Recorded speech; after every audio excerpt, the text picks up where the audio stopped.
Welcome back. This week we will study a topic which is a bit different from the things that we generally do in our channel, and this topic is I titled is it as technological breakthrough and productivity growth. In fact, this is not my title. This is actually a paper that was written in 2006. I feel that it's good to know some historical perspective and good to know some terminologies and not to relate it to any lecture that we are doing in this channel, but rather to get to know some very general stuff, so that uh,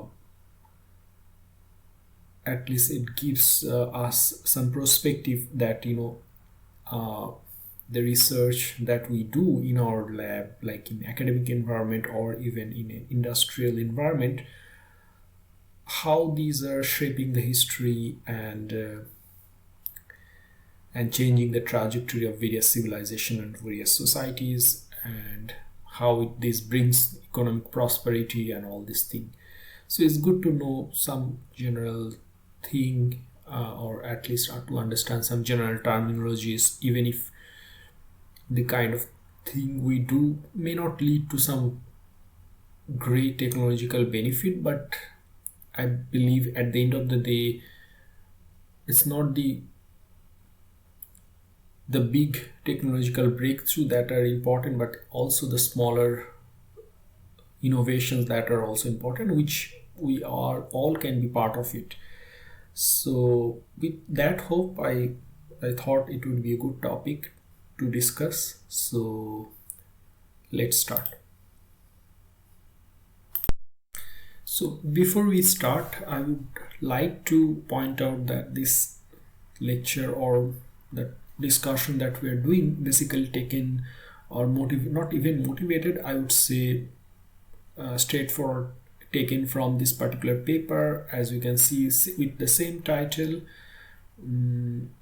Yeah, and basically this paper talks about uh, how the three major technological advancements that happened in history, starting with the steam power revolution and electrification and the ICT. ICT here means the information technology. So to be specific, it means let me just refer to the paper. It means information and communication technology.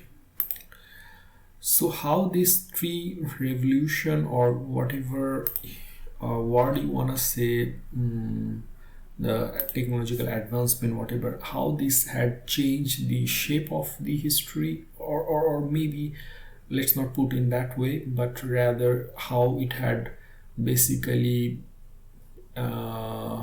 improves the or changes the productivity growth, or if it indeed it had helped the productivity growth or not. That's the paper discusses. And I think, as a I mean, what we all learn from the history books, these are certainly the steam and electrification. These if not the electrification, but I think in India, steam power revolution, these are also very much taught. Electrification, I don't remember exactly, but maybe hopefully these are added in the recent books, history books. And of course, information communication technology, these are still new, and hopefully it was added. It is added right in the current curriculum. But anyway, so we don't care about those. I mean, yeah, we care, but then that's not the point we are discussing here. The paper basically discusses that how or whether it really produces the productivity growth. That's kind of a very perplexing question, because it is actually, but I think when we discuss this thing, we get to know a lot of nuances and understand how this impacts the productivity and brings the economic prosperity for a certain society, country. Specifically in steam power revolution, it happened started from the UK, and we know that how it started. Basically, it's yeah, I mean, I think as I can remember, there was people. There was coal mining, and then there was a problem of the water get locked into the coal mines, something like that, and someone come up with the solution of a machine which can draw the water, something like that. I think that's the story to start with, I would say. But anyway, okay, so yeah, let me just open the PDF and try to navigate through the discussion here.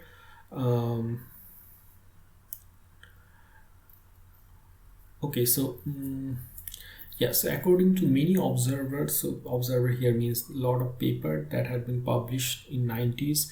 They basically say that we have just experienced a technological, mind you, this is a 2006 paper, so it's a bit old, but it's still relevant for us, I would say, or at least for the public who are not very aware of, or at least for me, at least, because I don't really knowledgeable in various other things.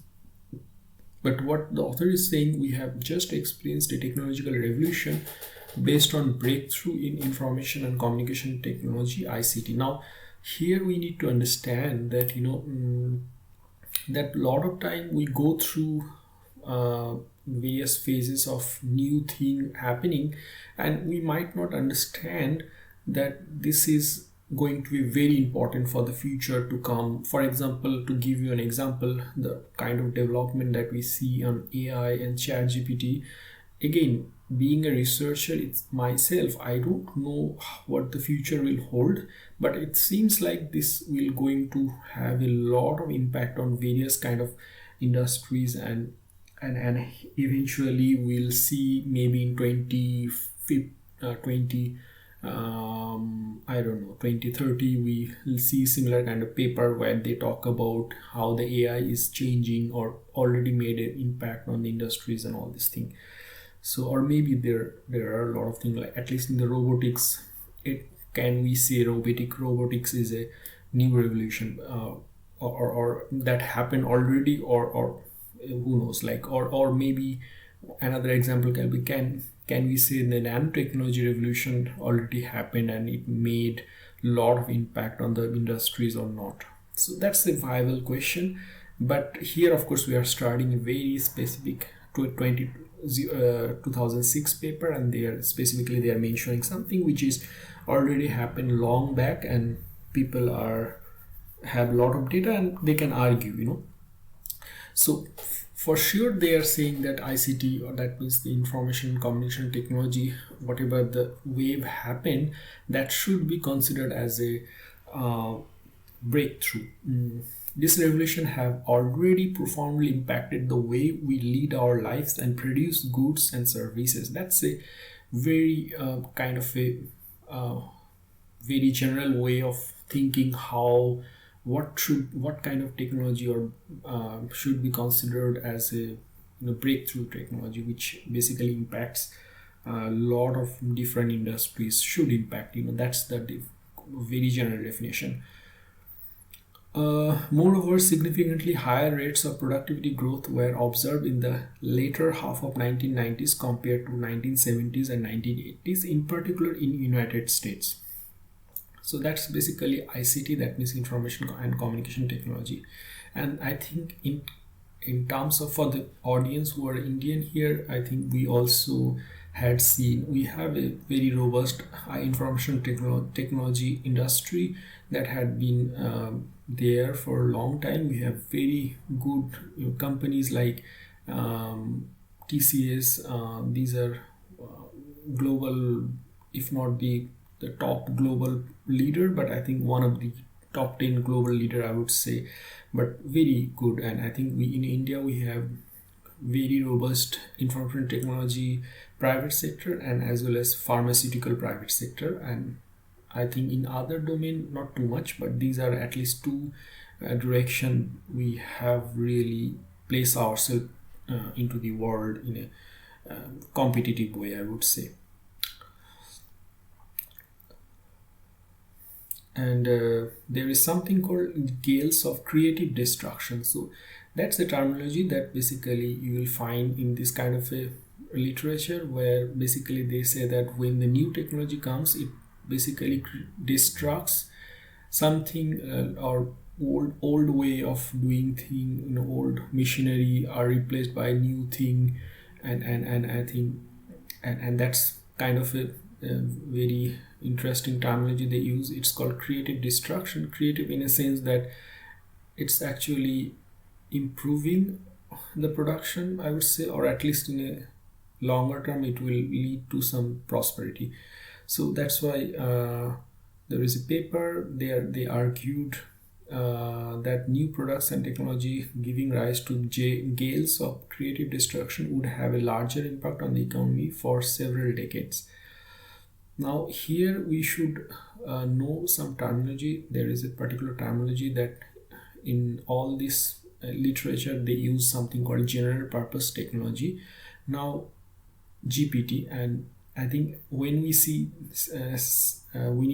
when we hear GPT term, we always think like, okay, so this is like Chat GPT or something. Although I'm not really sure what is the full form of Chat GPT. Maybe I can check, and it's called okay, so it's something different. Certainly, Chat Generative Pre-trained Transformer.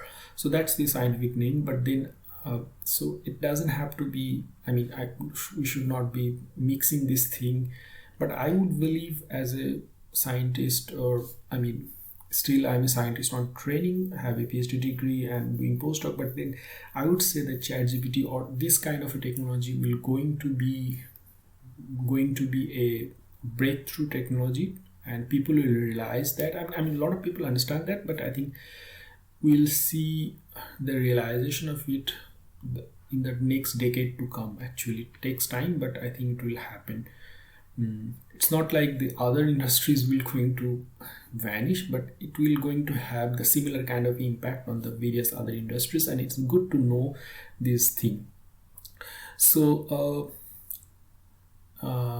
so general purpose technology, they argue that whole areas of technical progress are driven by the new GPTs, characterized by pervasive inherent potential for technical improvements and innovational complementaries, giving rise to increasing return to scale. That's what the GPT basically means. GPT are believed to play a decisive role for long-term productivity development, as the new technology is diffused throughout different sectors of the economy. So GPT, to be more specific, GPT has the following 4 characteristics. First is wide scope for improvement and elaboration. Second is applicability across a broad range of usage. Third is potential usefulness in a wide range of products and processes. And fourth is strong complementarities with existing or potential new technologies. So these are very general terms, but we get the feeling that, and we at least we get the feeling that all this new AI product that are coming, and with the robotics, and it is going to be something very special, and the impact will be long term, I would say. Now the GPT framework, so there is also another terminology that we should know. It is called techno-economic paradigm. The GPT framework can be compared with the broader concept of techno-economic paradigm, and that was being coined in some paper in 1983 and 1987. You can see that very old paper, but I would say the concepts are still relevant and very general. According to Freeman 1987, a TEP, that means the techno-economic paradigm, is a systematic relationship among products, processes, organizations and institutions that coordinate economic activity.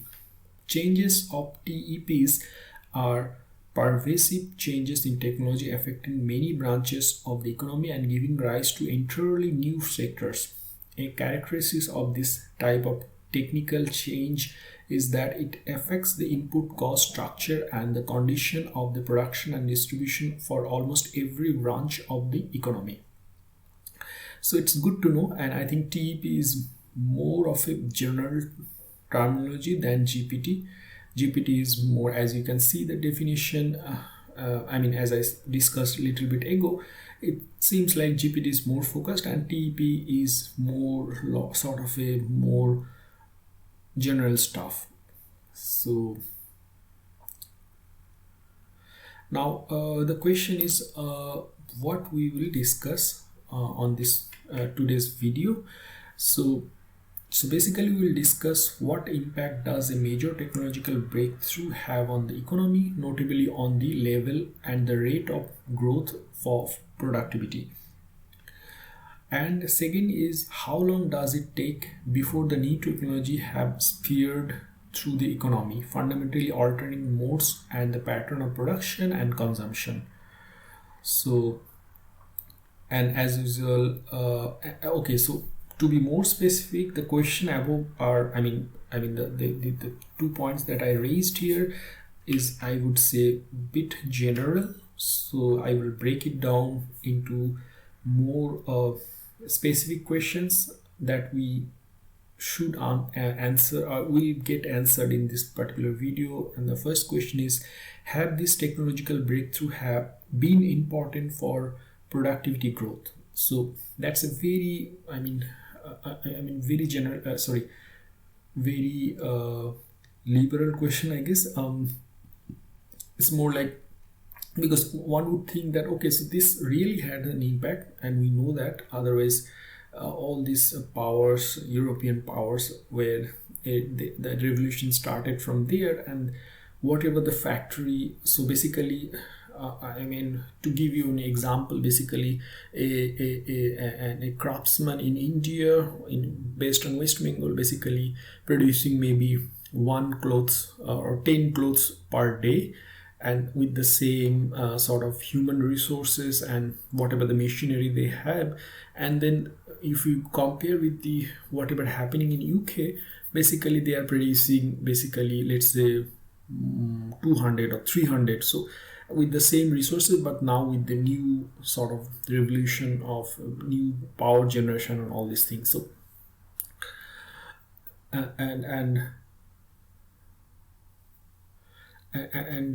so it's very obvious that this is going to impact the balance of the history, and how so one group, one society will become very powerful, and then that leads to a lot of bad thing for us of Indian, and of course there will, if there is audience, European audience, then it is something they might think this is prosperity and all this thing. And in some extents we should not be basically judging, because these can be very sensitive issues, but as a scientist we should study this, I would say, and I think it's a very common thing. It's not like I'm raising this for the first time, but as a community we should understand that I believe there is a value to become competitive. At every endeavor you should be competitive, otherwise you will always be basically used, or you will be customer and someone will be the seller and they will get rich and all this thing, and there is nothing wrong in that, but as a society one should always be competitive, I would say, not to just kill someone or something. That's a very bad thing, but in the end we are actually some social animal, and we all like to do good thing or bring the best thing for our families and all these things. So anyway, so that's a very different direction I should not be going, but yeah.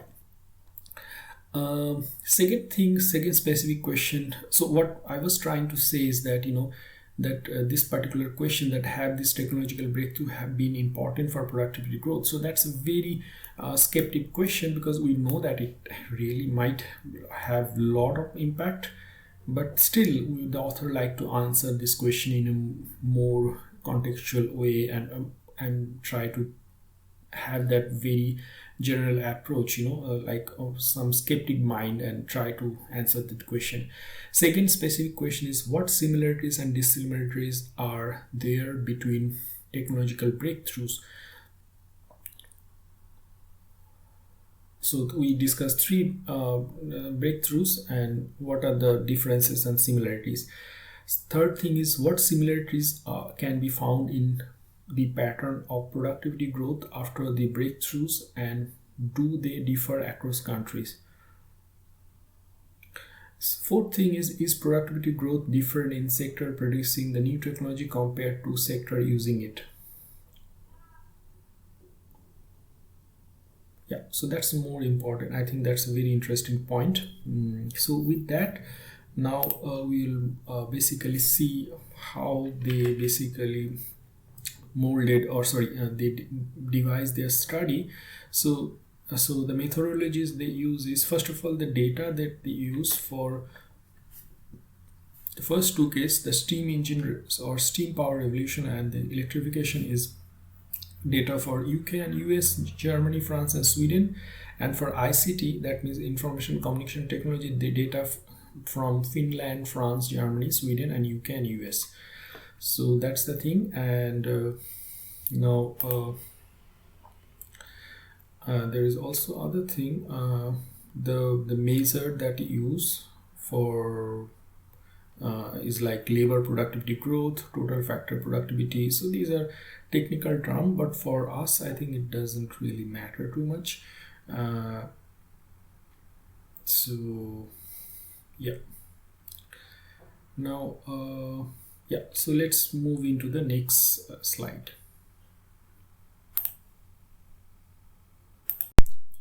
So we will start with the steam engine, and first widely used steam engine was invented by Thomas Newcomen in 1712, and so that particular engine was used in mining. That means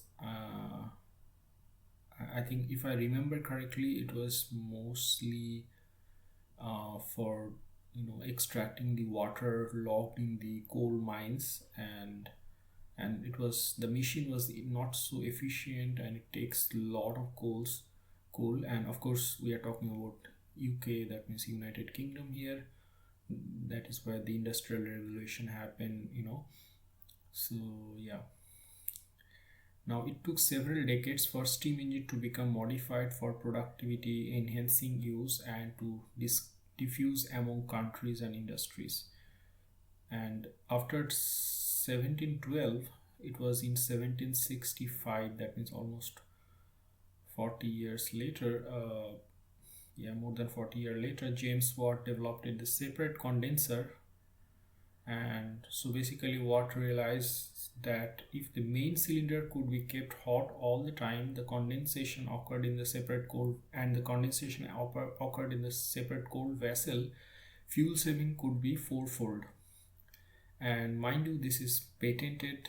He had patented it after 4 years, that means in 1769. So you can see, like, in terms of Indian context, I think in this time, I think we are at the verge of being colonized, actually. So I mean, yeah, you can see that. But anyway,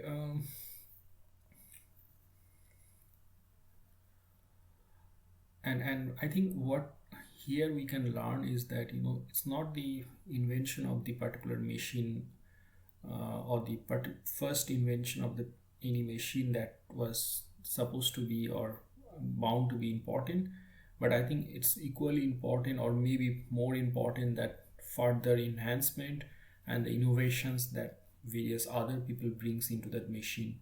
And I can talk about lot of example in my field also. We work on SPECT. I mean, it's kind of a medical imaging system,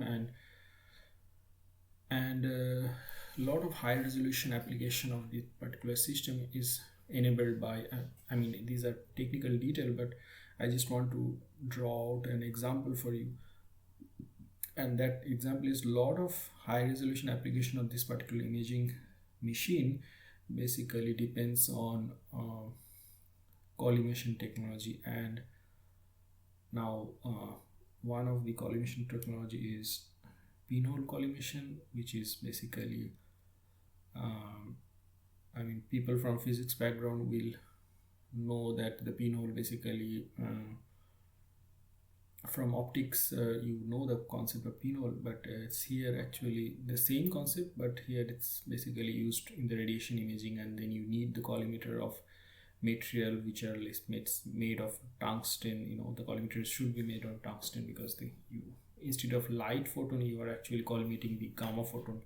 So anyway, let's go into the technical detail, but what I'm trying to bring that, okay, so maybe the first person technically who bring the concept of pinhole, maybe anyone, nobody knows in that particular person the idea, but who will become important in the field. Or maybe let's not talk about the particular person, but I think the particular machine or particular innovation, that further innovation that had been brought, and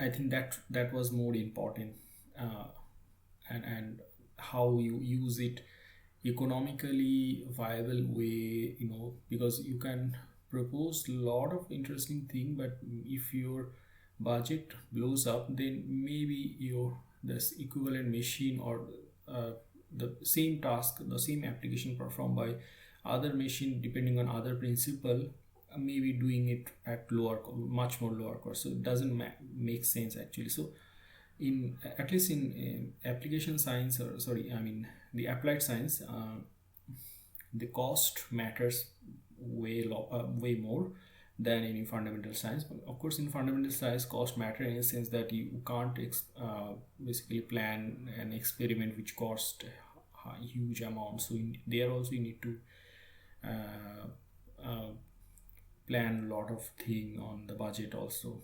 Depending on the project budget, you have to plan a lot of things. But anyway, so we'll move on. And so here we see that how James Watt's patent basically becomes more important than maybe the first invention of by Thomas Newcomen. But these are a bit, I would say, subjective thing to talk about. From my point of view, I say that, but then it doesn't matter. But the whole point is that don't think that something is invented or some concept that people are using or some research ideas that people all know doesn't mean that you have to start with something totally different. You can always work on those things, and it's all depend on how much improvement, how much new thing you bring into it, and then you build the machine which basically is a totally new thing. So anyway, hope you understand this concept. And so fuel saving innovation made it possible to use the steam engine at locations where coal was scarcity. Thanks to Watt's innovation, the steam engine could become an important power source in factories. Now, however, Watt steam engine had serious limitation, and it was not until not until reliable high pressure boilers were developed it and put to effective use in 1840s. That means technically 80 years later, that 80 or maybe 75 years later, that steam power could be deployed to a large scale in factories and transportation. That means railway and sea vessel. Those are more those are more at least in those time, those are much more used, or at least that's what when we think about steam power, and then we always think of railways, I would say, and the sea vessels, not like some separate machine in the factory. But anyway, that's just a subjective thing. A further important improvement was introduction of the coreless engine in early 1860s. And in particular, the switch to steamship hinged crucially on the introduction of high pressure steam, and in fact, steamships did not replace ships to any great extent until the late 1800s.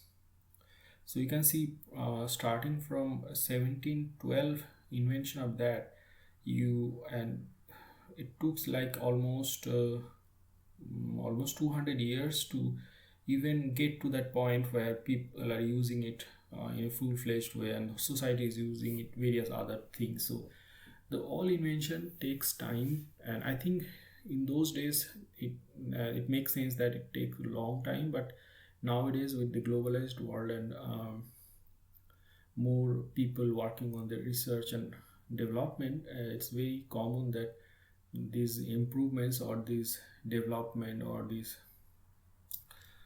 um, this pace of technology changes or innovation happens very fast, and that's what I personally believe. So let's move on now. So here in the table you can see, from 1840s to 1896, how the use of steam power increased, at various European countries, and Russia, and then of course the US.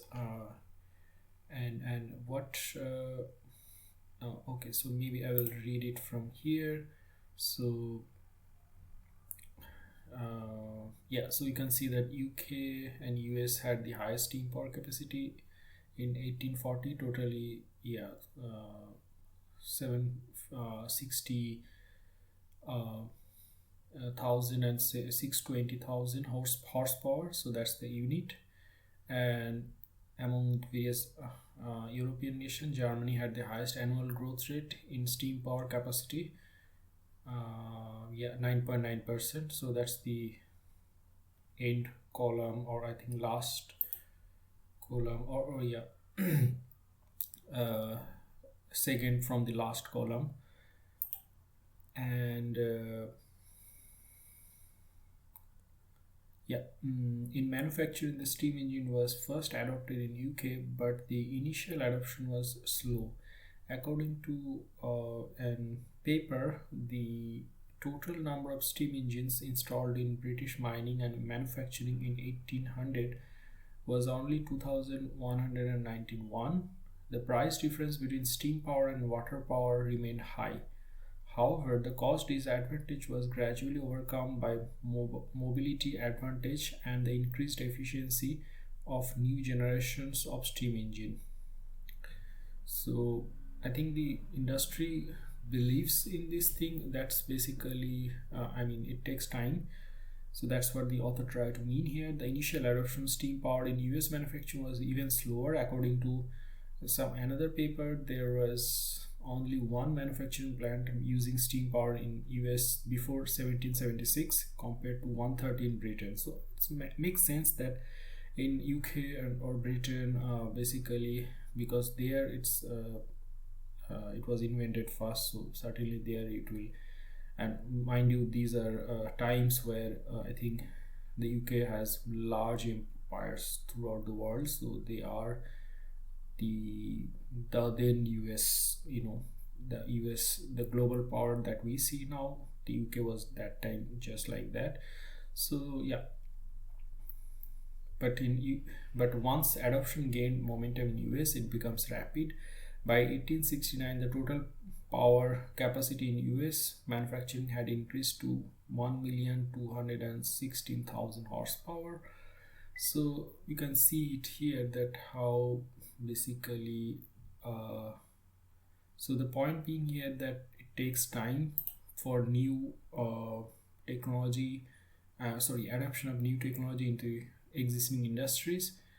But as long as the technology, there was correct innovation happening, and the business personals finding it to be cost effective in a short or even longer term, then if it is a longer term game, then basically the big businesses comes first, they adopt it, and there's other factors also.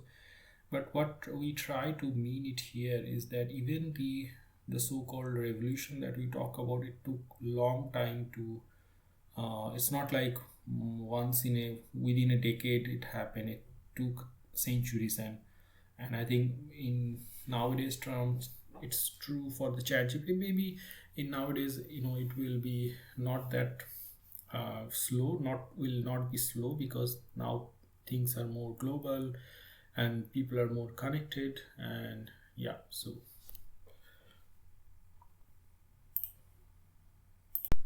now, the just to remind that the discussion that we are doing here on three three sort of a revolution, on technological revolution that author is claiming, and the investigation on that, and by reading that we realize a lot of things, that it's not like a very convincing thing. It took time, but this is a research paper, so the author argues that, okay, so how do we basically analyze or build a quantitative understanding that how the particular introduction of the technology of like steam engine, how it changed the society, how do we quantify that? So one way to investigate the impact of this steam engine on productivity growth is to analyze how TFP developed during the period when the steam engine was introduced in manufacturing. So TFP is basically a total factor productivity, which is again some definition will be there. You can check always, but for us actually it doesn't matter too much. But it just we need to understand, or we are interested in understanding some nuances here. So the most evidence indicated that the growth in output and TFP in UK did not increase until the beginning of 19th century. So in the table you can see that it's really after the invention and slowly adoption, it took like almost 200 years, or sorry, not 200 but 150 years at least, to have some thing going on. And of course in 1913, it's again drops down, but there are a lot of maybe other reason also, and I think we'll come back to this later. So but can the increase in TFP and the labor productivity growth in UK be ascribed to the introduction of the steam engine? Several studies suggest that the impact of steam power on the TFP growth was quite small. One way of measuring the contribution of new technology is to use the concept of social saving. Social saving are usually measured as the gain in consumer surplus from the fall in cost due to the new technology. So that's the another basically uh, I would say another way of quantifying thing. Yeah. So now here we see in the table one. So it's basically from another paper. So basically it estimates of these are estimates of the contribution of stationary steam engine, railways and steamship to British labor productivity growth in 1760s to 1910. So this table shows that the impact of steam technology on labor productivity growth measured as the increase in steam power capital in all sectors as a share of total income, and TFP growth in the steam power industry as a share of total output was 0.01 to 0.02 percentage point per year throughout the period 1760s to 1830. The increase in contribution of steam technology to labor productivity growth during second half of 19th century was to a great extent due to the large investment in railways during the period. For example, in 1830 to 1850, railways contributed 0.16% point to the labor productivity growth, while the contribution from the stationary steam engine was estimated to be mere 0.04 percentage point. It is important to point out that the railway industry was not producing steam engine but rather using steam power technology. So here comes the importance that So sometimes the introduction of a certain technology doesn't have to be, I mean the pace basically happens when the bigger industry sort of incorporates the new technology, so in this case the railways, and that basically drives uh, the particular parameter the author is talking about, the productivity growth, which uh, must be defined in some logical way. But in our case, these are not these we are not interested into this thing. But the nuance here is that the adoption takes time, and then gradually, when big industries kind of adopt this particular technology, like now people talk about, in Germany they talk about industry 4.0, where they talk about all the small big factory need to have the digitization, like and it has various different, I mean digitization is just one word, but then it has a lot of other aspect. I have a separate video of that. But so that takes time actually, adoption. But although I'm not saying that industry 4.0 is a revolution or something like that, but that's just a terminology that the bureaucracy had invented uh, to modernize the existing industries. But here of course we are talking about a core technological innovation being adopted to different industries, so that's a separate thing. But in both cases the adoption takes time.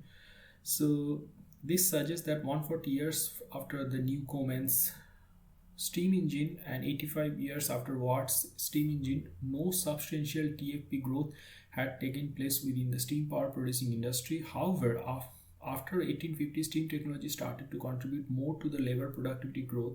This time period coincides with the introduction of the high pressure steam engine. So here we see that again the innovation basically brings new applications. So that's the thing that we need to understand, that maybe in our lab we are using the same concept, same that had been worked maybe 30-40 years ago, 50 years ago, but it doesn't have to be like we are just killing time or just publishing paper. There can be, if we can really focus into new application, maybe same technology can be modeled it into different way, and that's all about the innovation actually.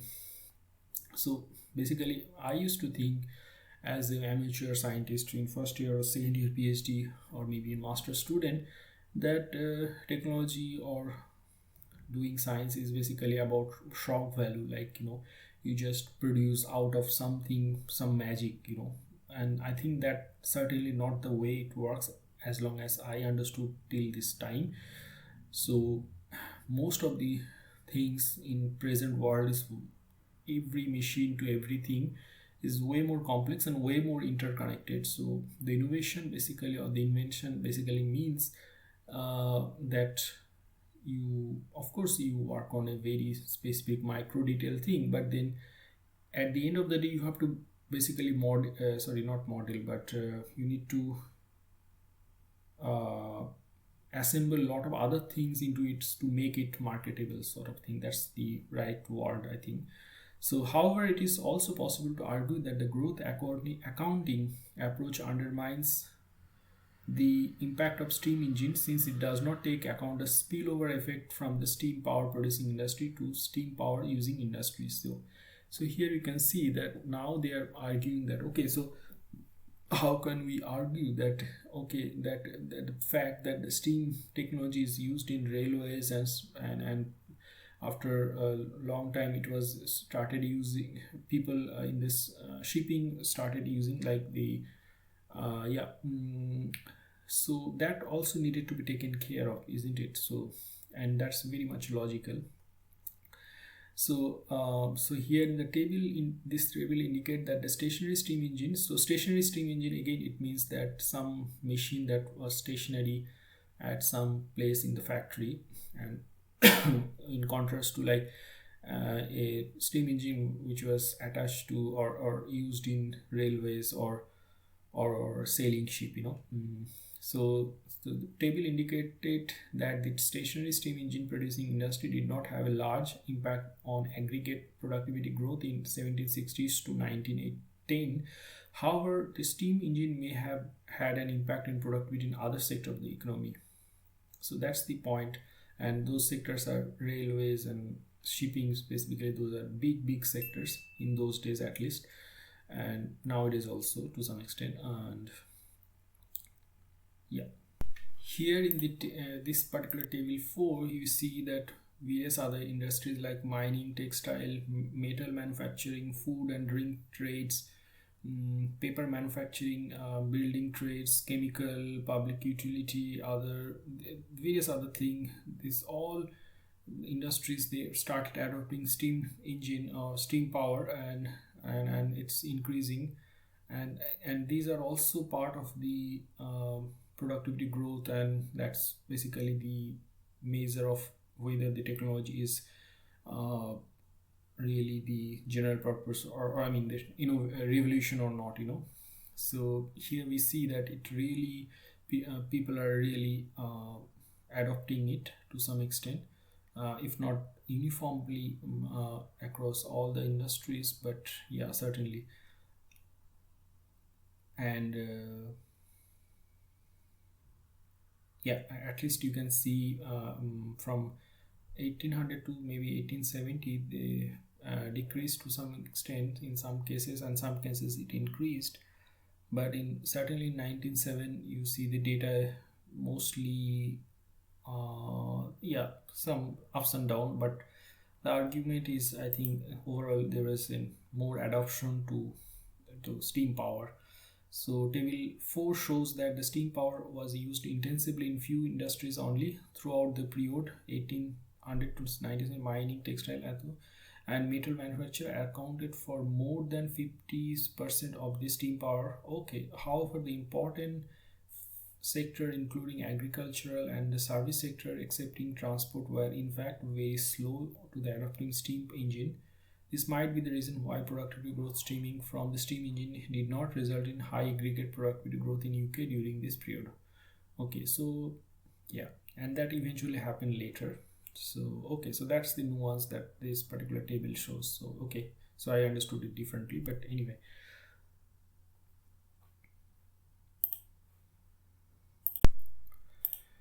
Now in table 5 here you see basically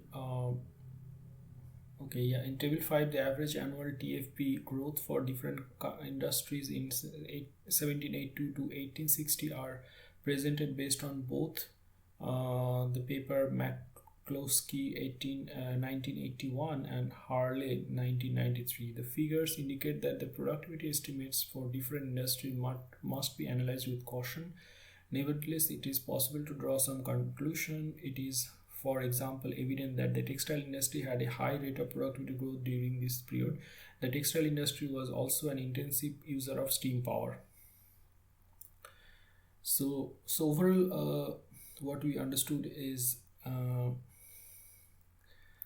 that the particular parameter that maybe people worked on just to quantify the impact of a certain core technological innovation may not be that confidently, may not show the actual reality, but certainly it had really impacted the history or the trajectory of various economies in those centuries. And yeah, and now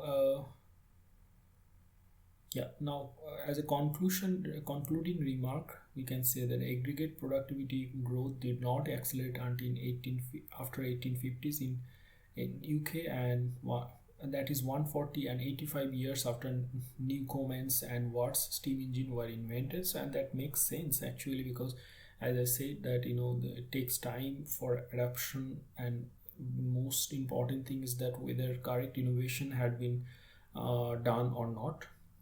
And the contribution of steam power to industrial output and labor productivity was at its strongest after 1870s. So that's a long time after the actual invention. One interpretation of this is that the real potential of steam technology did not materialize until high pressure steam engine had been invented. So that's very important part, and In fact, when we thought about steam engine, we think the Watt engine, but it's actually the high pressure steam engine innovation that really brings changes. Furthermore, most of the productivity increases for the period appeared in sectors that were using the steam engine intensively, that is textile and railways. The cost of steam power fell rapidly after 1840 as a result of series of technical improvements of the original design.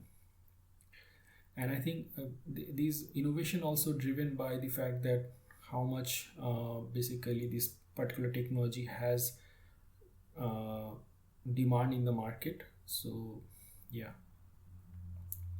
so that's all about the steam engine part. Now in the next week we'll start with the electrification, and hopefully we'll complete the whole paper in the next week. Yeah, so that's it.